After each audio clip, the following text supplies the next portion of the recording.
El tejido epitelial es un tejido formado por células de perfil poliédrico, las cuales mayoritariamente proceden de una embrionaria conocida como ectodermo, que es la más externa de las tres hojas. Atendiendo a su organización y a su función, distinguimos dos tipos de epitelio. En primer lugar, el epitelio de revestimiento y, en segundo lugar, el epitelio glandular. Los epitelios de revestimiento. Los epitelios de revestimiento están formados por células poliédricas de diferentes proporciones que se organizan adyacentes las unas a las otras, formando unas láminas que se conocen como láminas epiteliales. Estas láminas de células reposan sobre una membrana que se conoce como lámina basal. El epitelio de revestimiento, como su nombre indica, reviste o tapiza superficies o cavidades. Como ya hemos dicho, los epitelios de revestimiento están formados por células poliédricas. La forma poligonal de estas células implica que se diferencien diferentes zonas topográficas, las cuales se conocen como dominios. Estos dominios muestran diferentes especializaciones que les permiten llevar a cabo diversas funciones. En la porción superior de la célula encontramos el dominio apical. En la zona adyacente a las células contiguas podemos localizar el dominio lateral, mientras que en la zona inferior de la célula, la que está en contacto con la lámina basal, le damos el nombre de dominio basal. En el dominio apical se pueden localizar diferentes especializaciones. Una especialización muy habitual de algunos tipos de epitelio son las microvellosidades, como las que señalan las flechas en esta imagen que se ha obtenido al microscopio óptico a partir de un corte semifino, es decir, de una micra y media de grosor, de intestino delgado teñido con la técnica de la hematoxilina eosina. En esta imagen las células epiteliales muestran en su dominio apical numerosas microvellosidades, que a estos aumentos y con esta técnica no se pueden distinguir individualmente, aunque sí que se puede distinguir la franja que forman todas ellas juntas y que se conoce con el nombre de borde en cepillo. Esta otra imagen de una célula epitelial, similar a las de la imagen anterior, se ha obtenido sin embargo con el microscopio electrónico de transmisión, a muchos más aumentos que la imagen anterior, y nos permite ver las microvellosidades de forma individualizada, estas microvellosidades que forman el borde en cepillo que se distingue perfectamente. Esta otra imagen se ha obtenido también con el microscopio electrónico de transmisión a unos aumentos equivalentes a los de la imagen anterior y nos muestra también microvellosidades, pero en este caso cortadas transversalmente. Al microscopio electrónico de barrido, el borde en cepillo se muestra tal y como se ve en esta imagen que hay ahora en la pantalla y se aprecia claramente que tal cantidad de microvellosidades incrementan en muchísimo la superficie de contacto entre la célula epitelial y la cavidad que tapiza. Es por eso que esta especialización se encuentra, por ejemplo, en epitelios absortivos como los del intestino delgado, ya que obviamente su función es la de incrementar la superficie y facilitar la absorción de sustancias. Otra especialización propia del dominio apical de algunas células epiteliales son los cilios, como los que señalan las flechas en esta imagen obtenida al microscopio óptico, teñida también con hematoxilina eosina. Los cilios tienen como función el movimiento de sustancias o estructuras que se encuentran en las cavidades tapizadas por estos epitelios. Aunque recuerdan a las microvellosidades, incluso al microscopio óptico se puede ver que los cilios son diferentes a estas. Para empezar, son más largos, son más gruesos y en algunas muestras se pueden llegar a diferenciar de forma individualizada. Al microscopio electrónico de transmisión se aprecia que los cilios tienen una estructura interna compleja, formada por conjuntos de microtúbulos y también se puede apreciar que se anclan sobre unas estructuras del citoplasma celular. A más aumentos se puede ver que las estructuras a las que se anclan los cilios, las cuales se denominan cuerpos basales, tienen una organización similar a la de los centriolos. En esta imagen se aprecia que los cuerpos basales están alineados. Así, al microscopio óptico, aunque no se pueden apreciar los cuerpos basales individuales, porque son demasiado pequeños, el conjunto alineado de todos ellos puede llegar a verse como una franja un poquito más oscura en la base de los cilios. Al microscopio electrónico de transmisión, en un corte transversal, se puede ver que los microtúbulos de los cilios se organizan en dobletes, es decir, en pares. Concretamente hay 9 dobletes radiales más un doblete central. Al microscopio electrónico de barrido, los cilios se pueden distinguir muy claramente. En esta imagen al microscopio electrónico de transmisión, se aprecia que resulta fácil distinguir entre cilios y microvellosidades, tanto por el diámetro como por la estructura interna. El dominio lateral es el que confronta células adyacentes. En esta imagen, a gran aumento al microscopio electrónico de transmisión, se muestran 2 células. Para facilitar su reconocimiento hemos pintado una de estas células de color verde, mientras que la otra la hemos pintado de color violeta. Una mirada más atenta nos muestra la existencia de uniones intercelulares entre ambas células, uniones que son de diferentes tipos. Así podemos ver en rojo uniones ocluyentes, que hacen que la lámina epitelial resulte impermeable a los líquidos. En amarillo hemos marcado uniones adherentes, las cuales hacen que la lámina epitelial sea fuerte y consistente. Y en azul hemos marcado los desmosomas, que tienen como misión comunicar células adyacentes.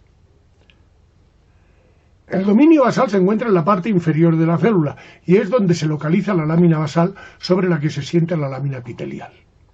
En preparaciones en muestras convencionales, a veces resulta difícil localizar esta lámina basal. Es por eso que habitualmente se utilizan otras tinciones, como la técnica de Pas que se muestra en esta imagen, la cual tiñe selectivamente los mucopolisacáridos de los que está formado esta lámina basal y así se puede ver muy fácilmente al microscopio óptico. Al microscopio electrónico, y a mucho más aumento, resulta más sencillo identificar la lámina basal. No todas las células epiteliales presentan la misma forma. Así, entendiendo sus proporciones, se suele hablar de epitelio plano, cuando las células son considerablemente más anchas que no altas. Epitelio cúbico, cuando las células son aproximadamente igual de anchas que de altas. Y epitelio cilíndrico, cuando las células son considerablemente más altas que no anchas. Utilizando la morfología de sus células, así como el número de capas en las que se organizan, podemos clasificar los epitelios, tal y como se muestra en este esquema, donde las columnas representan el número de capas y las filas reflejan la morfología celular. El epitelio plano simple, tal y como su nombre indica, está formado por una única lámina de células eminentemente planas, que se encuentran en numerosas localizaciones del organismo. Este epitelio lo podemos encontrar en el sistema circulatorio, es decir, tapizando el corazón, los vasos sanguíneos y linfáticos. También lo podemos encontrar formando la pared de los alveolos pulmonares.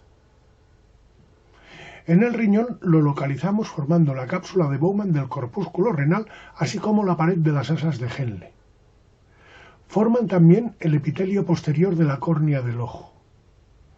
Y en el oído interno forman la membrana basilar del órgano de Corti. Tapizan igualmente diversas cavidades del organismo, tales como la cavidad pleural, la cavidad pericárdica o la peritoneal. Al microscopio óptico, en un corte semifino, es decir, de 1 a 2 micras de grosor como mucho, de riñón que se ha teñido con la técnica de hematoxilina eosina, las características de este tipo de epitelio resultan patentes en la cápsula de Bowman del corpúsculo renal. Células con un citoplasma alargado que alberga un núcleo igualmente alargado, fusiforme.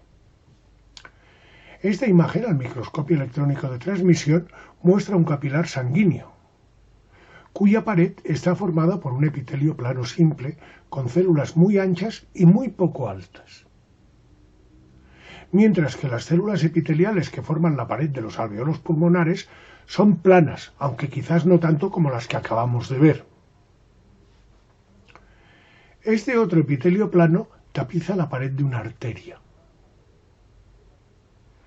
Y en esta otra imagen, obtenida de la médula renal teñida con la técnica del tricrómico de Mason, se muestran células epiteliales planas tapizando dos tipos de tubo.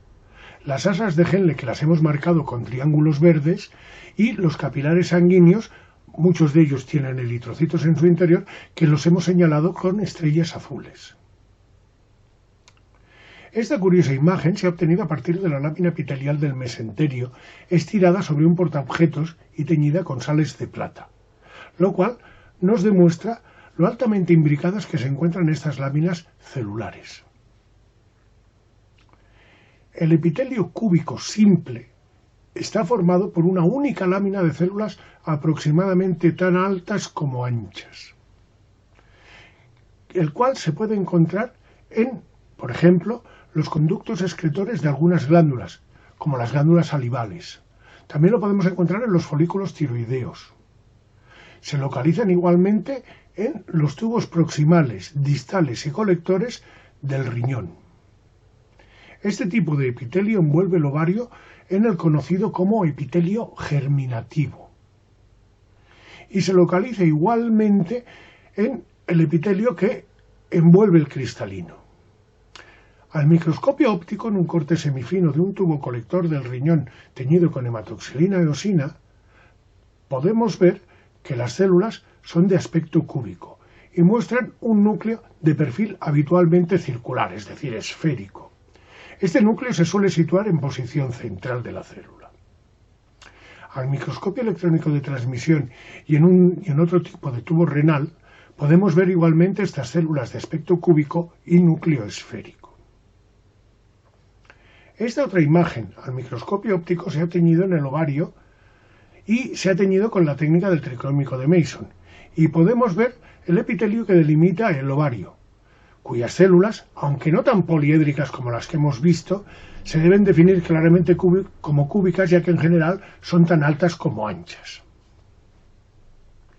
Esta última imagen de epitelio cúbico simple muestra un corte de riñón de 7 micras de grosor, teñido con la técnica del PAS, el ácido periódico agente de Schiff, reactivo de Schiff, que muestra la lámina basal teñida de color rosa, y las células cúbicas del tubo renal teñidas de azul violeta pálido, y sus núcleos esféricos están teñidos de color azul. El tercer tipo de los epitelios simples, es decir, de aquellos que tienen una sola capa de células, es el conocido como epitelio cilíndrico simple. Este tipo de epitelio lo podemos encontrar tapizando el tracto digestivo, en el estómago, intestino delgado y grueso.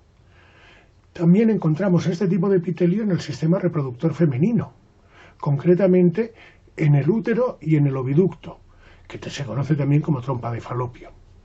El epitelio cilíndrico simple tapiza igualmente la cavidad de la vesícula biliar. Al microscopio óptico, en un corte semifino de una vellosidad intestinal, se nos muestra el aspecto del epitelio cilíndrico simple.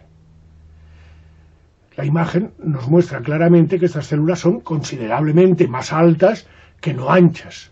Sus núcleos suelen ser ovalados y dispuestos habitualmente en una orientación vertical, y se suelen localizar más o menos a la misma altura de la pared epitelial, lo cual, visto al microscopio a pocos aumentos, forma una línea homogénea fácilmente reconocible. También se aprecia que estas células están provistas de un borde en cepillo de microvellosidades, en este caso. Algunas de estas células muestran una zona más oscura con esta técnica y corresponden a vacuolas de secreción.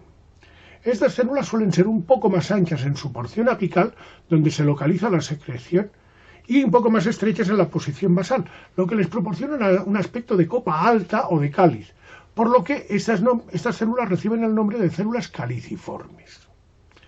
Esta otra imagen de otro intestino teñido con una técnica de sales de plata, con la que la secreción apenas se tiñe, esto hace que sea muy fácil de localizar estas células caliciformes que se encuentran dispersas en la lámina epitelial.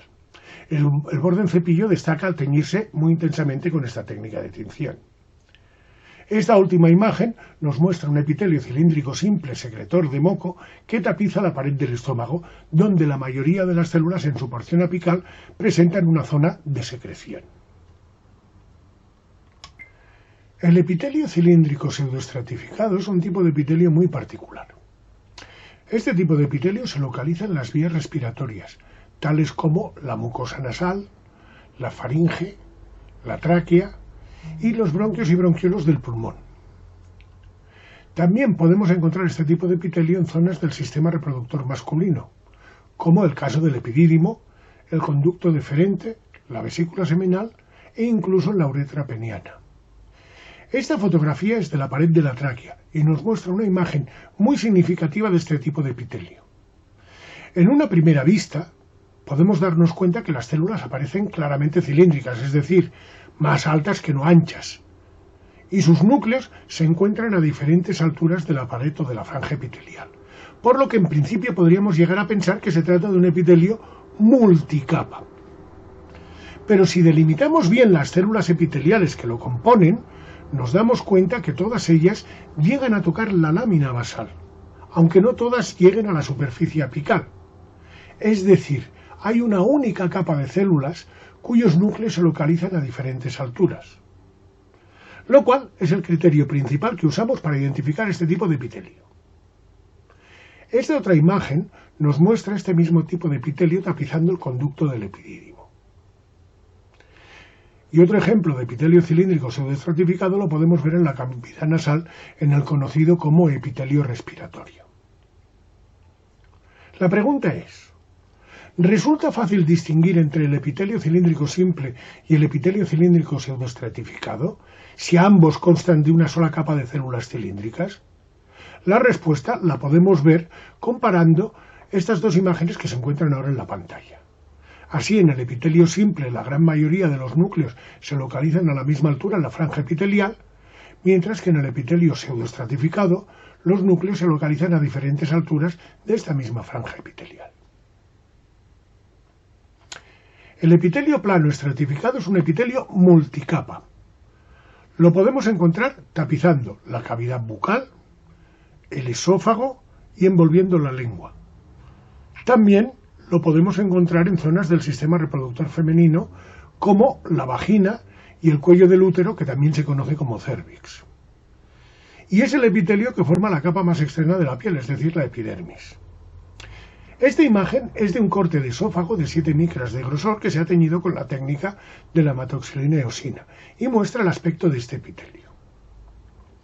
Podemos ver que está compuesto por diferentes capas de células, y si nos fijamos bien, las células más basales son de aspecto más bien cúbico, mientras que a medida que vamos subiendo por la franja epitelial, las células se van aplanando, siendo las células más externas las células más planas.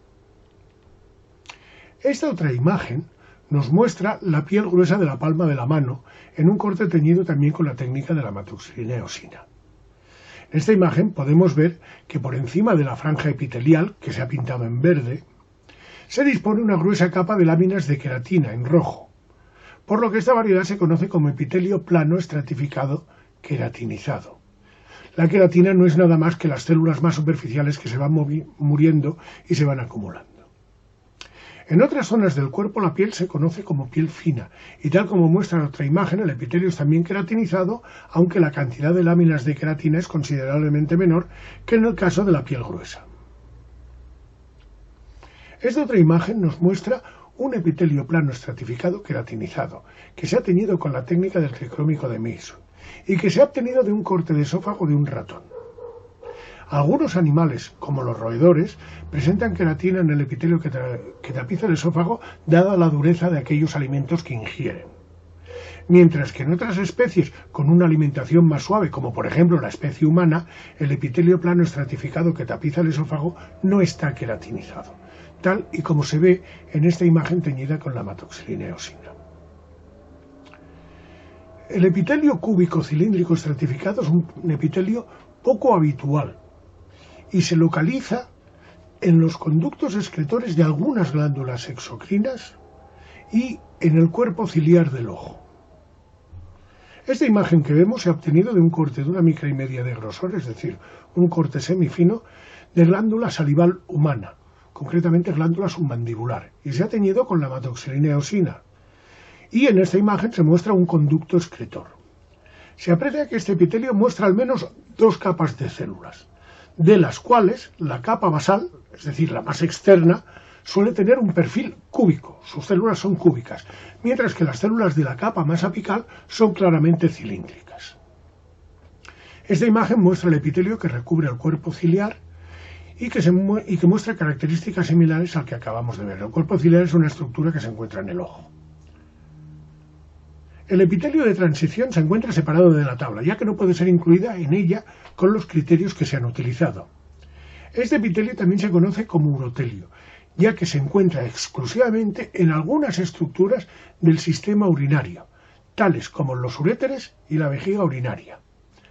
Al microscopio óptico, en un corte semifino de la pared del uréter teñido con nematoxilina y eosina, se puede ver que se trata de un epitelio aparentemente en varias capas, en las que las capas inferiores podemos ver células cilíndricas y cúbicas, dispersas, mientras que la capa superficial está formada por unas células muy peculiares, las cuales a veces muestran 2 e incluso 3 núcleos en un mismo citoplasma, y tienen un perfil muy peculiar en cuya porción basal se emiten unas prolongaciones que hace que su forma recuerde a la de un paraguas, por lo que algunos autores se refieren a estas células como células en paraguas. Esta peculiar estructura hace que este epitelio tenga una gran capacidad de distensión al mismo tiempo que mantiene una alta estanqueidad, características que son necesarias para tapizar estas estructuras que contienen orina, la cual resulta tóxica. El epitelio que tapiza la vejiga urinaria muestra estas mismas características tal y como se aprecia en esta imagen. Epitelio glandular. El epitelio glandular es un epitelio especializado en la secreción de sustancias y forma lo que conocemos como glándulas. En el organismo hay diferentes y diversas glándulas que se pueden clasificar siguiendo diferentes criterios. Un primer criterio que se puede usar es el número de células que conforman la glándula.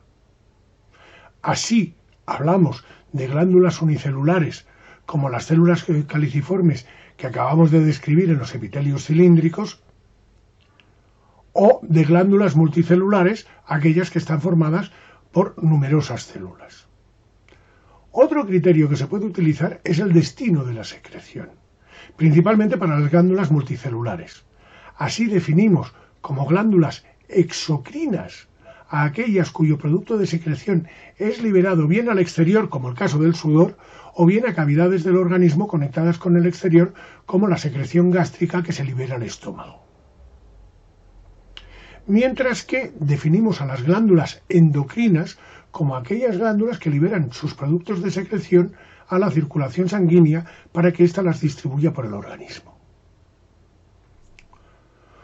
Otro método o forma de clasificar las glándulas es por el tipo o naturaleza química de su secreción, y así distinguimos glándulas de secreción mucosa, que fundamentalmente secretan mucopolisacáridos, glándulas de secreción serosa, que secretan principalmente proteínas y o sustancias de naturaleza lipídica, y glándulas de secreción mixtas, en las que encontramos simultáneamente secreciones de ambos tipos. También podemos clasificar las glándulas por el método de secreción. Así hablamos de glándulas de secreción merocrina, cuando la secreción se encuentra en vesículas que se dirigen hacia el dominio apical de las células y sus membranas se fusionan con la membrana plasmática de la célula, liberando así el contenido, como ocurre en el caso de las glándulas gástricas. Glándulas de secreción apocrina, en las que la parte apical del citoplasma de la célula secretora, la cual contiene el producto de secreción, se elimina por completo, como ocurre en el caso de las glándulas mamarias. Y por último, las glándulas de secreción holocrina, en las que se libera el citoplasma completo de la célula, incluido el producto de secreción que se ha ido acumulando durante su síntesis. Esto sucede, por ejemplo, en el caso de las glándulas sebáceas de la piel. El último y más habitual método de clasificar las glándulas exocrinas es por su morfología. Así, hablamos de glándulas tubulares, aquellas cuya unidad secretora o adenómero tiene forma de tubo. Las glándulas acinares o alveolares serían aquellas en las que la unidad secretora tiene forma de saco. Y hablamos de glándulas tubulacinares, aquellas glándulas que combinan ambas formas de adenómeros. Las glándulas tubulares presentan una variedad de morfologías que se recogen en este esquema. El primer tipo de glándulas tubulares son las conocidas como glándulas tubulares simples rectas. Esta imagen del intestino grueso muestra numerosas glándulas tubulares simples rectas, que se han cortado en diferentes orientaciones, pero que de todas formas resultan fáciles de reconocer. Las glándulas tubulares simples enrolladas son similares a las anteriores, con la salvedad que en la porción inicial del tubo este se enrolla formando un ovillo. ¿Cómo sucede en estas glándulas sudoríparas de la piel humana, que muestra esta imagen que corresponde a un corte de 7 micras de grosor teñido con hematoxilina eosina? Dado el escaso grosor del corte, no se puede ver la glándula completa de forma continua, y podemos distinguir exclusivamente las porciones rectas que se dirigen hacia el exterior para drenar el sudor, y por otra parte desconectada la porción inicial enrollada que se encuentran en zonas más profundas de la piel. Otra morfología a tener en cuenta es la glándula tubular ramificada. Es como una glándula tubular simple recta, con la peculiaridad de que la porción inicial de la glándula puede mostrar un par de ramas paralelas. Un ejemplo que ilustra este tipo glandular es esta imagen de glándulas gástricas de la pared del estómago.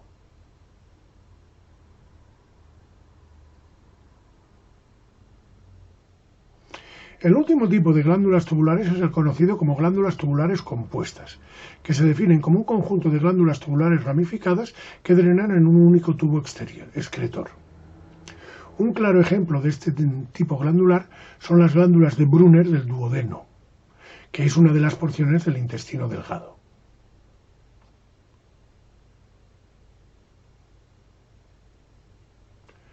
De las glándulas acinares o alveolares podemos distinguir estos tipos. El más simple de esta clase de glándulas son las conocidas como las glándulas acinares simples, que se pueden definir básicamente como un pequeño saco. Es el caso de estas pequeñas glándulas del intestino delgado que se encuentran en la base de las vellosidades intestinales y que se conocen como criptas de Lieberkühn.